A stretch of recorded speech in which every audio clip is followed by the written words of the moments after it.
The Meditations of Emperor Marcus Aurelius Antoninus. Book 6, continued. I consist of a mean body and a soul. To the body all things are indifferent, for it cannot distinguish them. And to the intellectual part all things are indifferent, which are not its own operations. And all its own operations are in its power, and of these it is only affected by what are present. Its past and future operations are to it now indifferent. Labor is not contrary to the nature of the hand, or the foot, while the hand is doing the proper work of a hand, and the foot what is proper to the foot. No more is labor contrary to the nature of man, as he is man, while he is doing what suits the nature of a man, and if it be not contrary to his nature, it cannot be evil to him. What great sensual enjoyments may be obtained by robbers, by the most infamously dissolute, by parricides, by tyrants, can the happiness of man consist in them? Don't you see how common artificers, though they may comply to a certain length with the unskilful, yet still adhere to the rules of their art, and can't endure to depart from them?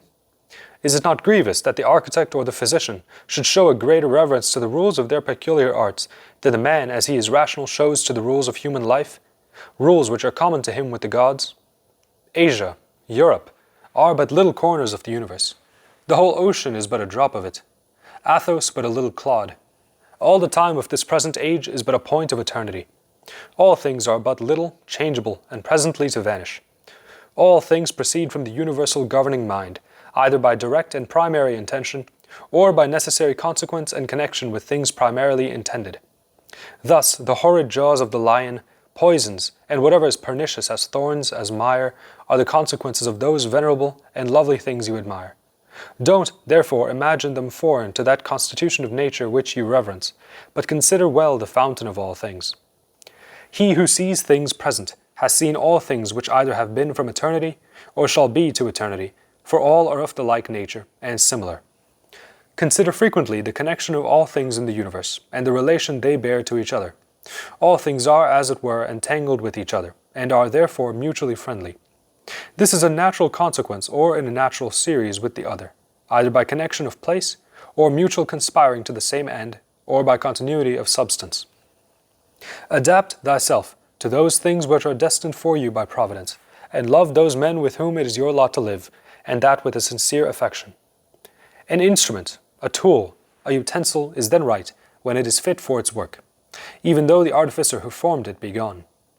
But in the artful works of nature, the artificial power which formed them remains and resides within them. You ought therefore to reverence them the more, and to judge that if you are disposed and conduct yourself according to the intention of this artificial power which formed you, all things are as you should wish. Thus, all things are to the whole according to its inclination. Whenever you imagine any of these things which are not in your power are good or evil to you, if you fall into such imagined evils, or are disappointed of such goods, you must necessarily accuse the gods, and hate those men who you deem were the causes, or suspect will be causes of such misfortunes. Our solicitude about such things leads to a great deal of injustice, but if we judge only the things in our power to be good or evil, there remains no further cause of accusing the gods, or of any hostile disposition against men. We are all cooperating to one great work, the intention of the universal mind in the world. Some with knowledge and understanding, others ignorantly and undesignedly. Thus, I fancy, Heraclitus says that men asleep are also then laboring, accomplishing on their part the events of the universe.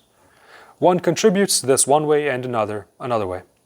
Nay, what's beyond expectation, even the querulous and the murmurers who attempt to oppose the course of nature, and to obstruct what happens, contribute also to this purpose. For the world must needs have within it such persons. Think, then, in what class you would wish to rank yourself. The presiding mind will certainly make a right use of you one way or another, and will enlist you among his laborers and fellow workers. Don't choose to be such a part, as Chrysippus says, a silly, ridiculous sentiment expressed by a fool in a comedy makes, which of itself is very silly and vicious, but yet is an agreeable part in the play. Does the sun affect to perform the work of the rain, or Asclepius that of Ceres? The several stars, too, have they not different courses, but all jointly contributing to the same end?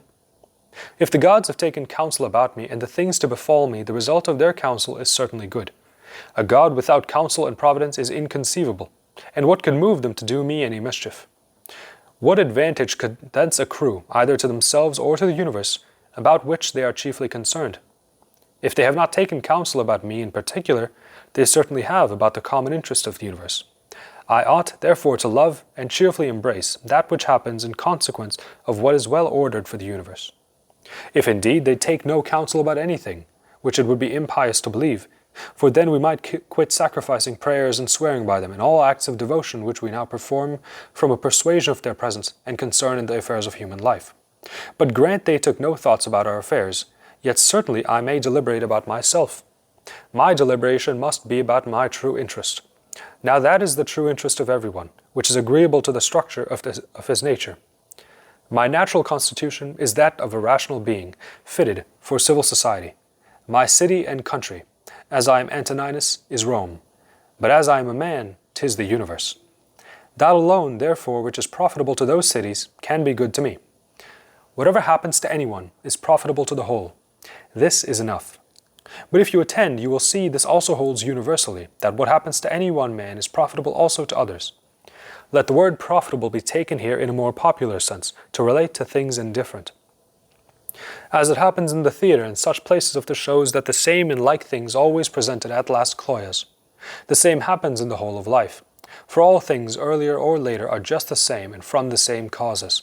How long then can we desire to stay gazing on them? Consider frequently that all men of all sorts, of all kinds of studies or pursuits, of all nations have died. Return back to Philistio, Phoebus, and Origanio. Go to other tribes, we must all remove to that place where there's so many great orators, so many venerable philosophers, Heraclitus, Pythagoras, Socrates, and so many heroes have gone before, and so many generals and princes have followed.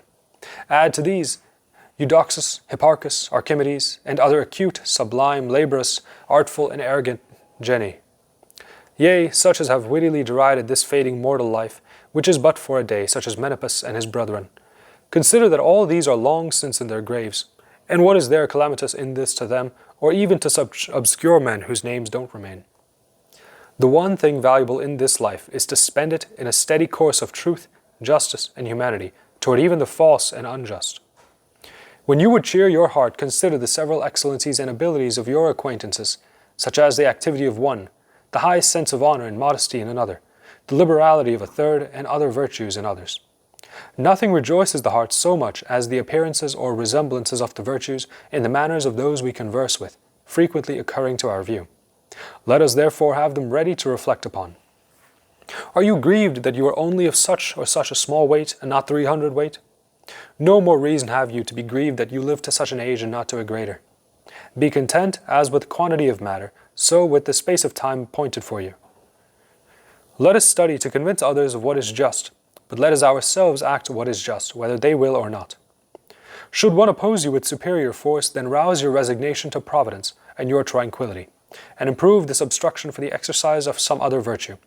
And remember, your former purpose was taken up with this reservation, that you were never to aim at impossibilities. What then did you chiefly propose? To make a good attempt.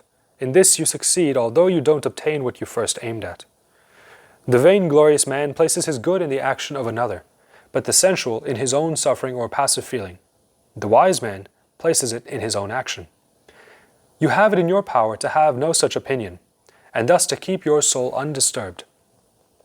The external things themselves have no power of causing opinions in us. Inure yourself to attend exactly to what is said by others, and to enter into the soul of the speaker. What is not the interest of the hive is not the interest of the bee. If the sailors revile the pilot, and the patients the physician, whom will they attend to and obey? And how will the one procure safety to the sailors, or the other to the patients? How many of those who entered the world along with me are gone off before me? To men in the jaundice, honey seems bitter, and water is formidable to those who are bitten with a mad dog. To boys the ball seems beautiful and honorable. Why am I angry? Has error in the mind less power than a little bile in the man who is in the jaundice, or a little poison in the man who is bit? No man can hinder you to live according to the plan of your nature, and nothing can befall you contrary to the plan of the universe. Examine well what sort of men they are, whom they study to please, and with what views, and by what actions they expect to please them. How speedily eternity will sweep them away into obscurity, and how many it hath already swept away. End of Book 6 of the Meditations of Emperor Marcus Aurelius Antoninus.